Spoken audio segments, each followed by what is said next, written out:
हो। लेकिन फिर वजह क्या है कि हम बढ़ते नहीं है? क्योंकि एक बात पे सब्जेक्ट चलता है, फिर दूसरे पे कभी हिंदुस्तान नाराज होता है, कभी पाकिस्तान नाराज होता है। So where do we meet? मैं उसको रिस्पॉन्ड टू। देखिए, हमारा एक बुनियादी तनाजा है हिंदुस्तान के साथ, वो तनाजा है पानी का।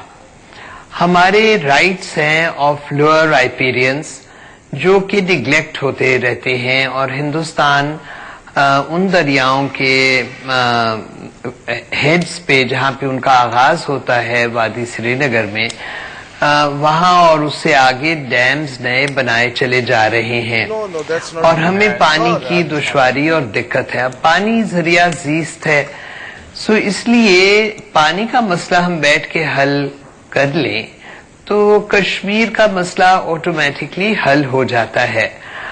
और हम बड़े अरसे से कह रहे हैं कि यूनाइटेड स्टेट्स को इस मामले में बतौर फैसिलिटेटर अपना किरदार अदा करना चाहिए। अभी आप कह रहे हैं कि लेकिन इसको सपोर्ट करना चाहिए हिंदुस्तान को। जवाब इसके जवाब की जरूरत है, मीर साहब इसके जवाब की जरूरत है, लेकिन इस ब्रेक के बाद। पाकिस्तान में कोहराम क्यों? बेगम साहिबा बात कर रही थी ब्रेक से पहले, और शिवशंकर मुखर्जी जी उनका जवाब देना चाहते हैं। शिवशंकर मुखर्जी। बेगम साहिबा ने जो बोला, दो मुद्दे उठाए, जो ट्राइलैटरल कोऑपरेशन की बात और पानी की बात। पानी की बात मैं पहले रिस्पॉन्ड करता हूं। इंडस वाटर ट्रीटी जो है, ये पानी की दुनिया में, पानी के ये जो डिप्लोमेसी, हाइड्रो डिप्लोमेसी की दुनिया में एक मिसाल माना जाता है। ऐसा ट्रीटी जो दो देश, जो सारी दुनिया ऐसे देखती है कि दो देश जो दुश्मन देश की तरह से दिखे जाते हैं, वहां भी ये ऐसा ट्रीटी है which stood the test of time in spite of 4 wars. 4 बार युद्ध होने के बावजूद the Indus water treaty has stood the test of time. इसका basis I want to assure her, she knows it, I think is solid. अब मुश्किलें जो होती हैं इसमें, जो पाकिस्तान ने एक्चुअली कंप्लेन किया है कि इंडिया डैम बना रही है जो हमारा लोअर राइपेरियन राइट से के दृष्टिकोण से ठीक नहीं है। हमारा उसका रिस्पांस है कि ये है run of the river project which is perfectly allowed, और इसमें हमने आपका लोअर राइपेरियन राइट को हानि नहीं पहुंचाया है। तो ये दोनों पोजीशन है।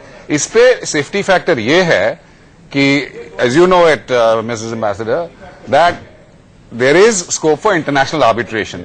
ना आप फोर्स करके हमको मना सकते हैं कि आपका राय सही है, ना हम आपको कर सकते हैं। आखिर तक अगर हम बायलैटरली सॉर्ट आउट नहीं कर पाए तो बोथ साइड्स ट्रीटी में ही एग्रीमेंट है कि इंटरनेशनल आर्बिट्रेशन में जाएगा, और उनका जो फाइनल डिसीजन होगा वो दोनों देश मानेंगे। सो इसमें मेरे ख्याल से कोई प्रॉब्लम नहीं होना चाहिए, नंबर 1। नंबर 2, जो ट्राइलैटरल कोऑपरेशन की बात है, you were an able ambassador for Pakistan in Washington, I know that. But the thing is, there is India and US ठीक है, अच्छी तरह चल रहा है, और आप जानती हैं कि राजनयिक दुनिया में it's a matter of complexity, ये all white and all black तो नहीं होता है। दूसरी बात, पाकिस्तान और यूएस के आपने बोला बहुत पुराने रिश्ते हैं, और आपके जो साथ जो पैनलिस्ट हैं उन्होंने बोला कि you can't trust America, they forced us to do wrong things vis-a-vis Afghanistan. तो I want to home in on only one thing. मैं ये नहीं कह रहा कि आप सही गलत कह रही हैं, मैं सिर्फ इतना कह रहा हूं, उसको थोड़ा एक्सटेंड करके, कि जो तीसरा साइड है ट्रायंगल का, इंडिया पाकिस्तान का, उसमें चाहे मैं ये भी किसी को आरोप नहीं लगा रहा, there is a huge trust deficit. हमारे तरफ से जो ट्रस्ट डेफिसिट का मेन कारण है, दूसरे कारण भी होंगे, I leave that to analyst, I am a practitioner of diplomacy like you were. Main कारण जो है, that's a question of terrorism. We will produce basketfuls of evidence कि टेररिज्म में आपका रोल है पाकिस्तान के एस्टेब्लिशमेंट का, एंड सो ऑन। तो I think the third side of the triangle, आप जो कह रही हैं, अगर वो हो जाए तो बहुत ही अच्छा होगा, because everybody gains, it's win win for all. लेकिन जब तक ये ट्रस्ट डेफिसिट नहीं जाएगा, जब तक हमें ये पूरा विश्वास है कि आप टेररिज्म हम पे एक्सपोर्ट कर रहे हैं, पाकिस्तान हमारे देश में एक्सपोर्ट कर रहा है, तो जो भी पॉसिबिलिटीज हैं वो आगे नहीं बढ़ पाएंगी। That's all I have to